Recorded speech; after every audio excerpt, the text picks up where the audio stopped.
کہ جب سورہ فاتحہ پڑھی جاتی ہے تو تمہیں آمین کہنا چاہیے. اس کی وجہ یہ ہے کہ فرشتے بھی اس پر آمین کہتے ہیں. جب سورہ فاتحہ پڑھی جاتی ہے تو فرشتے بھی اس پر آمین کہتے ہیں، تو تمہیں بھی آمین کہنا چاہیے. جس کی آمین فرشتوں کی آمین سے مل جاتی ہے، جس کی آمین فرشتوں کی آمین سے مل جاتی ہے، وہ بخش دیا جاتا ہے. وجہ یہ ہے کہ وہ بھی آمین کہتے ہیں تو تم بھی آمین کہو.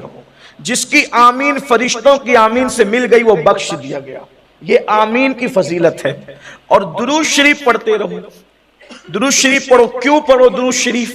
اس لیے کہ اللہ بھی اپنی شان کے مطابق اپنے محبوب پر درود بھیجتا ہے.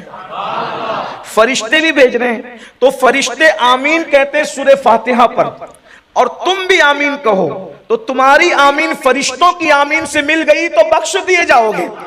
لیکن درود تو اللہ بھی بھیجتا ہے اور درود تم نے بھی بھیجنا ہے.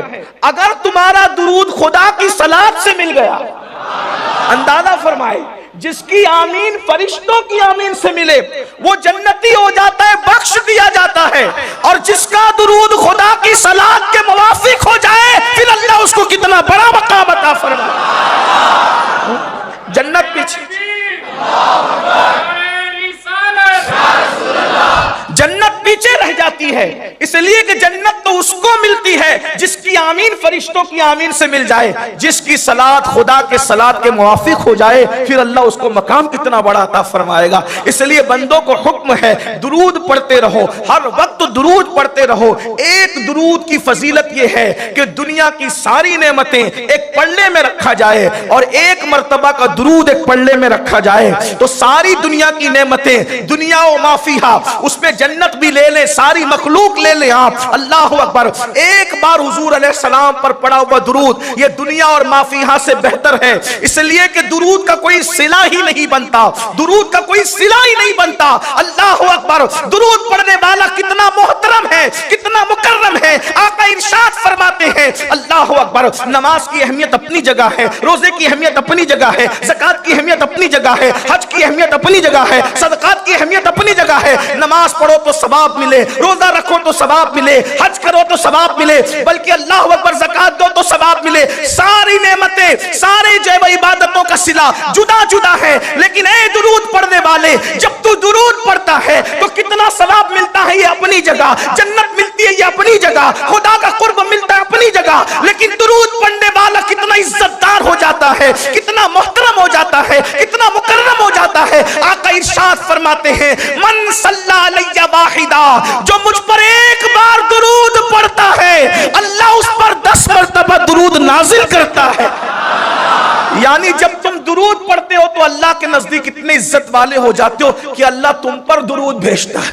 محبوب پر ایک بار بھیجا ہے تم نے اپنی حیثیت کے مطابق، اللہ اپنی شان کے مطابق من صلی علیہ واحدہ صلی اللہ علیہ عشرہ، اللہ تم پر 10 درود نازل فرماتا ہے. اب اللہ کی درودیں کیا ہے ایک الگ تشریح ہے، لیکن اللہ سوچے تو صحیح، میں گنہگار، وہ مجھ پہ 10 درود بھیج رہا ہے کیونکہ حضور نے کہہ دیا تو بات ہو کے رہنا ہے. تمہارے منہ سے جو نکلی وہ بات ہو کے رہی. اللہ اکبر. لوگ کہتے ہیں پتھر کی لکیر، میں کہتا ہوں اللہ کی عزت کی قسم پتھر کی لکیر کمزور ہے، رسول اللہ کا فرمان اس سے بھی زیادہ مضبوط ہے. ہمارا ایمان ہے حضور نے کہا ہے تو ہو کے رہے گا. میں گنہگار، میں مجرم، میں سیاکار، ایک بار کیا درود بھیجا محبوب پر، اللہ مجھ پر 10 مرتبہ درود نازل فرما. اس سے بڑھ کر کوئی صلہ ہو تو بتاؤ. جنت پیچھے رہ رہی ہے اس لیے کہ خدا جس پہ درود بھیجے کوئی معمولی انسان ہے وہ. لیکن یہ صلہ ملتا کب ہے؟ نماز کی اہمیت اپنی جگہ ہے، نماز پر ثواب ملتا ہے، لیکن محبوب پہ درود پڑھو تو اللہ تم پہ 10 بار درودیں بھیجتے ذرا. اور پھر ایک خاص بات، جس پر خدا درود بھیجے تو کیا اس پہ وہ توجہ نہیں فرماتا رحمت کی؟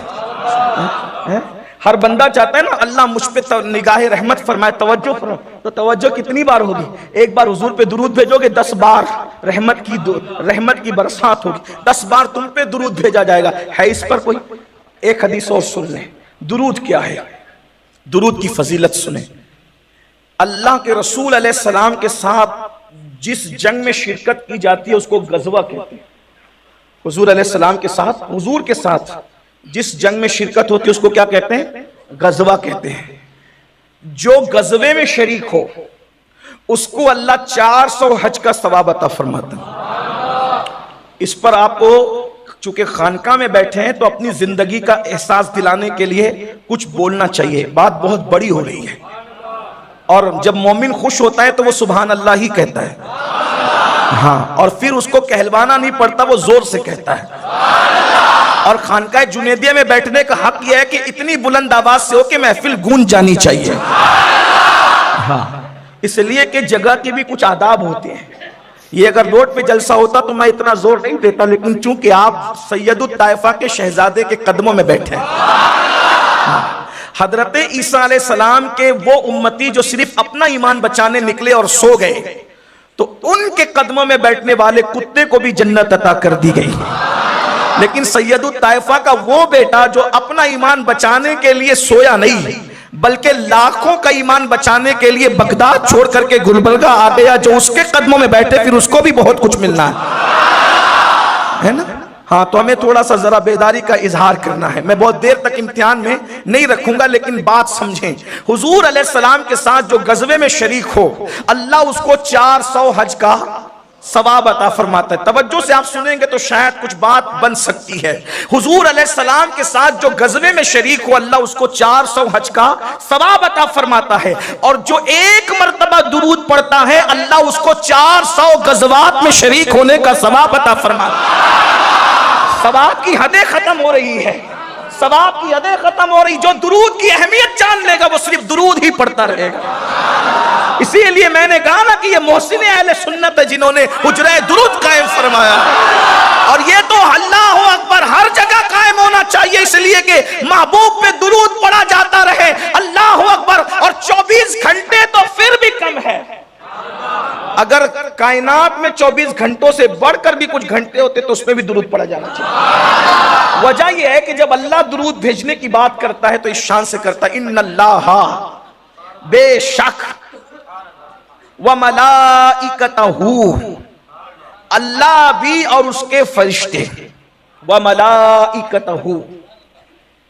جو لوگ عربی پڑھاتے ہیں، میں تو بہت چھوٹا سا طالب علم، وہ جانتے ہیں یہ وملائکہ یہ نہ واحد ہے، نہ تثنیہ ہے، اور نہ جمع قلت ہے، بلکہ یہ وملائکہ یہ جمع کثرت ہے. اور جب جمع کثرت ہے تو اس میں کتنی کثرت ہے اس کا اندازہ کسی کو نہیں ہے. ان اللہ وملائکتہ یصلون علی النبی، اللہ اور اس کے فرشتے درود بھیجتے ہیں نبی پر. کس پر بھیجتے ہیں؟ نبی پر. اور پھر آگے حکم ہے یا ایھا الذین آمنو، اے ایمان والو، صلو علیہ، تم بھی ان پر درود بھیجو، وسلموا تسلیما، اور کثرت کے ساتھ سلام بھیجو. اب یہ اللہ بھی درود بھیجتا ہے اپنی شان کے مطابق، اور اس کے فرشتے بھی درود بھیجتے ہیں اپنی حیثیت کے مطابق، اپنی طاقت اور قوت کے مطابق. کس پر؟ نبی پر. تم بھی مومنوں بھیجو. میں ادھر گفتگو کرنے سے پہلے ادھر کر لوں. یعنی مومنوں کو حکم درود بھیجو. کس کو بھیجو؟ نبی پر درود بھیجو. مطلب جو درود پڑھتا ہے اس کے ایمان کی گواہی اللہ دے رہا ہے. درود پڑھنے والوں کے ایمان کی گواہی اللہ دے رہا ہے. اور جس کے ایمان کی گواہی اللہ دے پھر اس کے بارے میں ملا کچھ بھی کہتا پھر وہ تو جنت ہی میں جانا ہے. اندازہ فرمائے اللہ جس کے ایمان کی، یہ درود پڑھنے والوں کی شان ہے. جو نبی کی شان کو سامنے رکھتے ہوئے اللہ نے نبی کو جیسا بنایا اس کے مطابق نبی کو مان کر جو درود پڑھ رہا ہے اس کے ایمان کی گواہی کوئی دے نہ دے، اللہ اس کے ایمان کی گواہی دے رہا ہے. ایمان والا اس کو اللہ کہہ رہا ہے. اور اس کے بعد اللہ اکبر مومنوں کی علامت قرار پائی درود و سلام پڑھنا. الحمدللہ دیکھ لیجئے، اسی لیے پوری کائنات کے اندر نبی پر درود و سلام اگر کہیں سے جاری ہے تو وہ اہل سنت و جماعت ہے. یہاں درود بھی ہے، یہاں سلام بھی ہے. کچھ لوگ درود